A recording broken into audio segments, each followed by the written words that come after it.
Iran পারমাণবিক সমৃদ্ধকরণ প্রকল্প থেকে সরে আসবে না বলে জানিয়েছেন ইরানের পররাষ্ট্রমন্ত্রী আব্বাস আরাগচি।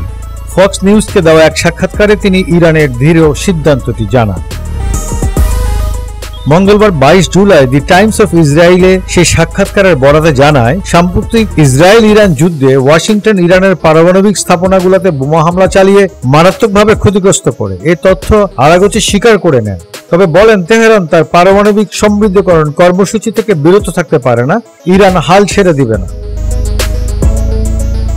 তিনি বলেন, সমৃদ্ধকরণ আপাতত বন্ধ করা হয়েছে কারণ ক্ষতির পরিমাণ ব্যাপক, তবে স্পষ্টতই আমরা সমৃদ্ধকরণ ত্যাগ করতে পারি না, কারণ এটি আমাদের নিজস্ব বিজ্ঞানীদের একটি অর্জন, এখন তার চেয়েও বেশি, এটি জাতীয় গর্বের প্রশ্ন।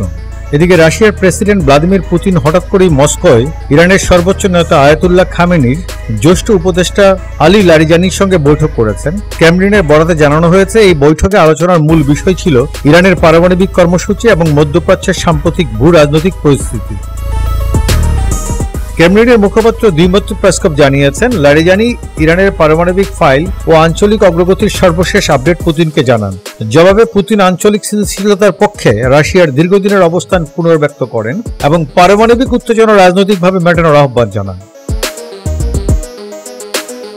সম্প্রতি কিছু আন্তর্জাতিক গণমাধ্যম দাবি করেছিল, পুতিন নাকি তেহরানকে একটি যুক্তরাষ্ট্র সমর্থিত চুক্তি গ্রহণে উৎসাহিত করেছেন যে ইরানের ইউরেনিয়াম সমৃদ্ধকরণ সীমিত করতে চায়, তবে রাশিয়া এই দাবিকে ভিত্তিহীন বলে প্রত্যাখ্যান করেছে।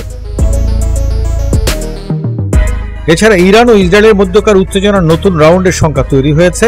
এমন পরিস্থিতিতে ইরানের কুদস ফোর্সের কমান্ডার ইসমাইল কানি ইরাকের মিত্র সশস্ত্র গোষ্ঠীগুলোকে সম্ভাব্য ইসরায়েলি বিমান হামলার বিষয়ে সতর্ক করেছেন। সম্প্রতি বাগদাদে ইরানপন্থী মিলিশিয়া নেতাদের সঙ্গে বৈঠক করেন কানি। এটিকে বিরল ও সরাসরি হস্তক্ষেপ হিসেবে দেখা হচ্ছে।